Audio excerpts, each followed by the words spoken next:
Subject: Ship Hedulina. Species: Urakari. Description: reptilian humanoid, no tail. 5 foot 3. 1.6 meter average height. 135 pounds. 61 kilogram average weight. 105-year life expectancy. Ship: RSV Loalana. Fights with honor. Location: Sol. It's been more than 3 hours, shiphead. When can we stand down? Asked Corinne. We'll be able to stand down when they tell us to stand down, sister, replied Corinne in my stead. Corinne made a face and hissed softly at him. This playful exchange did a lot to ease the tension that had settled over the bridge as time had dragged on. It even got a smile out of Luna. It was still unnerving to be on standby so long after the battle had ended, though. I had asked for an explanation but received no response, which indicated something was happening or had happened. The OU had consistently increased their numbers with each wave, so I desperately hoped it wasn't going to be another attack. Maybe we'd received orders from the Republic to go home. One could dream. A soft bing from my terminal nearby made me jump. All heads turned to me as I opened the message, desperate to know if we were in the clear. I knit my tongue as I softly pressed the notification to open the message. Ship Hedulina. RSV Loalana and her crew are to stand down, but remain in a state of readiness. You are summoned to meet with Admiral Hecat and myself. A guide will meet you in the bay. Fleet Leader Unaya. I looked around at the faces of my bridge crew. They were all hoping I would be giving the order to stand down, to tell them we were in the clear. The anticipation was brutal, and I found myself considering a little prank. If I were to simply say that the message was nothing, the looks of disappointment would be pretty great. Although, the fleet leader wouldn't appreciate waiting. Stand down, but stay ready, I said, and then sighed audibly. I'm off to meet with command. You have my sympathies, sir, Luna said. I'm sure it won't be that bad, shiphead. Maybe they want to give you a medal, Corinne said cheerily. Don't get your hopes up, sir. We didn't really do anything medal-worthy, but maybe we'll get to see one of the planets we've been protecting, Corinne said excitedly. That's one way to look at it. Another way to look at it is one of the planets we put at risk, Corinne replied with air quotes. That's rich. Coming from the cloaca that put the planets at risk in the first place. Hey, I was following procedure. Why don't you... That's enough, I interrupted, trying to keep a straight face. I'll go find out what they want. You just stay ready for our next move. I stood and left as the two siblings began whispering insults at each other. As I exited the ship, I wondered how long I'd have to wait for the guide. To my surprise, the guy was actually waiting for me. A 7-foot-tall human wearing olive drab armor and carrying a rifle that was the size of my leg. That's a bad sign. Ship Hedulina, this way please, the Marine gestured. Of course, I said, as I began to follow. We walked past a crew of gaunt engineers and one of them waved at me. I waved back. Must be Plinaz, but it's hard to tell them apart at a distance. We continued into a corridor, and I began to have questions. I worked on my nerve to ask the giant death machine that was guiding me to my destination. So why isn't Tim guiding me this time? I finally asked. I don't know, sir, he replied. Do you know Corporal Simmons and Lance Corporal Johnson? I know a few corporals named Simmons and a few lancers named Johnson, sir. They're the ones who were assigned to our rescue detail. Oh, then they're probably part of a ship crew, or maybe MARSOC, he said, so I probably don't know them. What's MARSOC?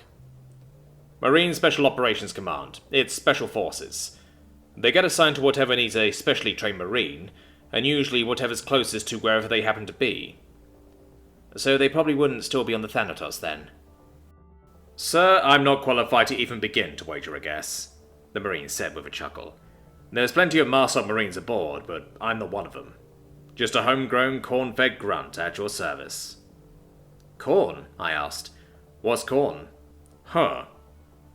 He stopped to look at me. Oh, right. It's a type of vegetable that's kind of sweet. Small, yellow kernels that grow in a cob are the edible part, but some people use the leaves to store their food for some added flavor. I see.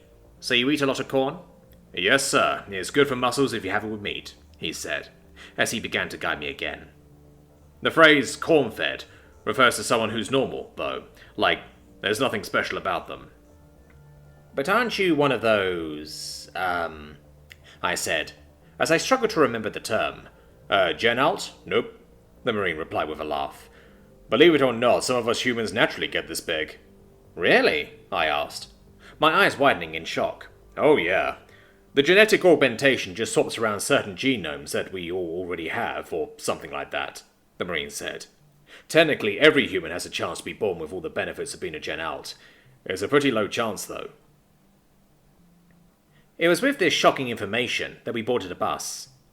The ride was spent in silence as I digested what I had just learned. Humans were odd, to be sure.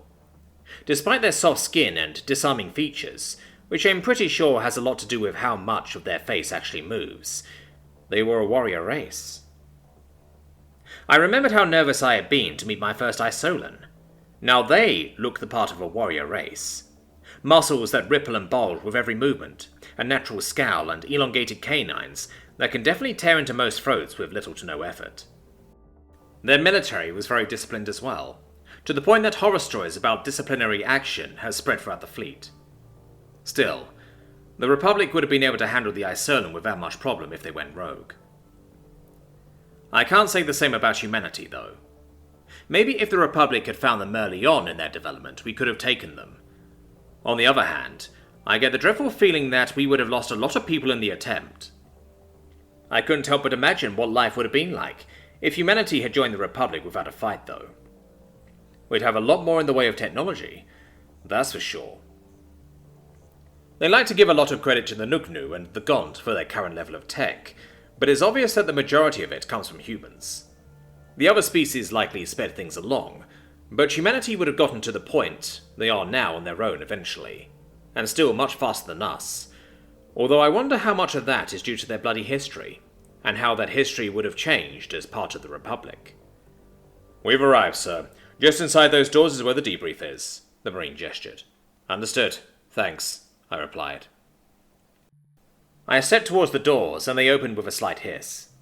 Inside the room was a table, with plenty of chairs, and several US and Republic officers.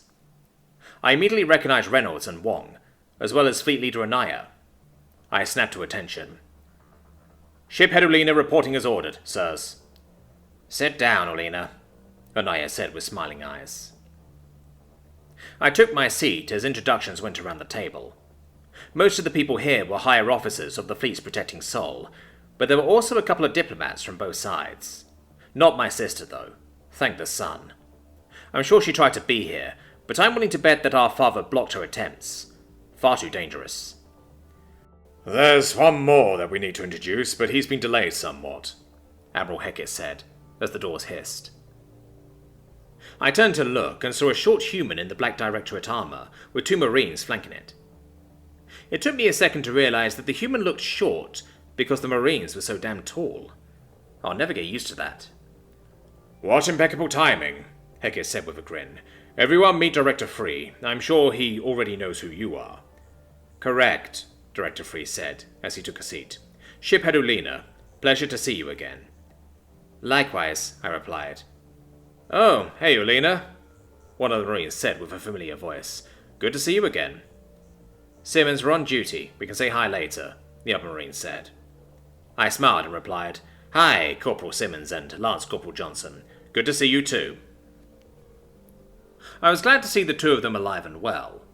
So glad that I almost didn't notice the rest of the Republic officers giving me a sideways glance. As I deflated slightly under their gaze, I noticed that the human officers were doing the same to the 2 Marines. I guess we're more alike than I thought. Okay, well, with all of the pleasantries out of the way, I'm going to turn things over to Director Free, Admiral Hackett said. Thank you, Admiral, Director Free said with a nod, before turning to look at the Republic's side of the table. The invasion of the Omni-Union stronghold was a success. Clapping and some light cheering erupted from both sides of the table, but Director Free quickly held up a hand to quiet things down. That's the only good news, I'm afraid. What I'm about to tell you has already been relayed to the Republic's senior leadership, and they will be communicating with you in regards to whether they consider the information classified or not. Until they do so, I recommend treating it as classified, he said. After a round of nods, he continued. First, some of you may already know this, but we have a superweapon called the USS Needhog. It's a Dreadnought-class ship that has the capacity to destroy a solar system by causing a star to go supernova. What? One of our officers asked in shock. Several senior officers' eyes immediately darted towards the offending individual, who quickly quieted down. Your shock is understandable. To clarify, the Needhog was built in response to our conflict with the Dalaran, as a deterrent to any further xenocidal actions taken against the United Systems and its member species. Frankly, many of us hoped to never use it, but we were forced to use it against the Omni-Union during the invasion. I couldn't believe what I was hearing. It was like the room got smaller somehow. A superweapon that can destroy an entire solar system, something the likes of which the Republic would likely never get close to, and they used it. Wait, hold on. Did he say... Apologies, Director, but what do you mean you were forced to use it? Fleet Leader Anaya asked. Exactly that. One of our AI infiltrated their planetary systems, as planned, and retrieved mission-critical intelligence. The next step of the plan would have been to cripple the OU's planetary activities by any means possible and move on to the next planet, Director Free said. However, it turned out that the planet wasn't actually a planet at all. It was a massive machine containing an artificial intelligence of unknown origin, and it was heavily armed. Silence filled the room, as images taken from US ships began to display. A planet filled our view. It looked like any other planet, but something was off about it. The images scrolled until they reached a short video of the planet firing, and 2 US ships exploding. My blood ran cold. 2 US ships. Ships with the most advanced shielding and hulls that I've ever seen, with one shot. As much as I hated to admit it, I was grateful that they had that superweapon. The Republic was pursuing an offensive war against the Omni-Union even now, and if we would have run into this thing, some preserve us. This AI was called Prime 29, and the machine itself is a mobile Prime platform. During the confrontation with our AI, Prime 29er was able to extract actionable intelligence from the AI.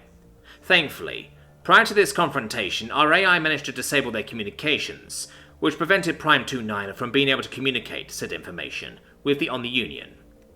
We were able to keep it trapped in the system, using our own warp jamming technology, Director Free said. The reason that we used the Needhog was to make certain that it didn't have enough time to eliminate the warp jammers, or escape their range. If we had tried to eliminate that thing with standard tactics, our casualties would have been in the tens of thousands, Admiral Hackett said. As it stands, we lost 2,316 ships, and more than 1 million Marines. The Republic's casualties would have easily exceeded 100,000 ships, if we were even able to take it out at all, Fleet Leader Anaya said, looking somewhat deflated. Was this the only mobile Prime platform, sir? I asked, knowing damn well what the answer would be. No, Omega said, his avatar appearing where the images were previously. We found intelligence in the form of a list that shows a total of 114 mobile Prime platforms. The intel indicated that at least one was damaged beyond repair prior to Prime 29's destruction, and that one is currently being built. Since we couldn't confirm if the other 4 planets in the Stronghold were MPPs or not, we will go on the assumption that there are now 111. Why don't we know if the other 4 planets are MPPs? Anaya asked. They didn't attack, so isn't it likely that they weren't? I suspect that the platforms require immense amounts of power, and so they stay in a sort of hibernation until something forces them out of it. Since the OU didn't awaken the MPP, it's reasonable to assume that they might not be able to. Prime 29 also had its communications cut, so it wouldn't have been able to wake them up either, Omega said. We had to go on the assumption that the other 4 planets were also MPPs, which is why we utilized the Needhog. So what's the plan to deal with them? I asked. We're working on that, Director Free interjected. Obviously we don't want to be running around causing supernovas everywhere. I guess it's time to come up with another bigger gun, eh? Tim asked. Or a lot of little ones, John replied, appearing next to Omega. A lot of our officers began to look nervous. Until very recently, AI was seen as the enemy, and it's hard to kill old habits. They all looked to Fleet Leader Anaya to judge what their reaction should be. He didn't react, so they didn't either. A bigger gun, or even a lot of little ones, will probably take quite a while to come up with. The US has amazing manufacturing procedures, but not nearly as many shipyards as the Republic. It was arguable whose engineers were better. The US had come up with some amazing things, but they had the benefit of necessity driving their creativity. Our engineers came up with what they created out of pure speculation. If the two worked together... Omega, if I may ask, how long would it take the US to create a new fleet? One of ours, or one of yours? The AI asked with a hint of smugness. One of yours, I replied. Factoring in material procurement, at least a year and a half. Assuming everyone working at capacity and nothing went wrong, which isn't a very realistic assumption, Omega said. What about us, Fleet Leader? How long to manufacture 5 million ships? I asked. Our primary delay would be material procurement, but we managed to do 8 million in 7 months at the beginning of the OU war, Anaya replied. All of the US officers' eyebrows rose at this. I took a little pleasure at being able to surprise them, for once. Our manufacturing capability was born from nearly every species already having at least one shipyard prior to joining the Republic, and maintaining those shipyards even now. If we were able to apply US manufacturing standards to those shipyards, the OU wouldn't stand a chance. We have a lot more shipyards than the US does, I began. If the US were to make use of those shipyards, both sides would benefit massively. While that may be true, there's always the risk of us turning on each other after the OU is dealt with, Omega said.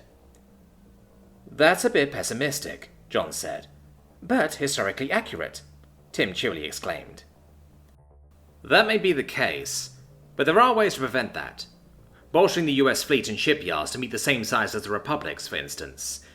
It would take quite a while for the US to catch up to the Republic's ship count on its own, and we've got barely any chance of catching up to your tech on our own, I said, holding my hands up to quiet the AI. This is true, Anaya began, and your corporations would even fall in line. Greed is their primary motivator, and this deal would require a lot of trade and chance of profits. Director Free looked deep in thought before he finally spoke up. Is this something that the Republic would agree to? Probably, I said. I'm not an official diplomat, so I can't say with 100% certainty, but the US is more likely to say no than we are. I'll bring it to the Directorate, and we'll convince the Senate of the necessity, Director Free said with a nod. And I'll have the diplomatic corps draw up an official agreement, and I'll push the proper buttons to get the votes on our end, Anaya said with smiling eyes. Also, Alina, you actually are an official diplomat now. The RSV Loelana is our first armed diplomatic vessel. The decision came down yesterday. What? I asked in shock. Your temporary post as liaison has become a permanent one. You'll be starting your training as soon as we can spare you. Same with your crew, Anaya said, the smiling eyes turning ever so slightly malicious. Ah, I see. The sun has forsaken me for some grave unknown sin. Woe be unto me.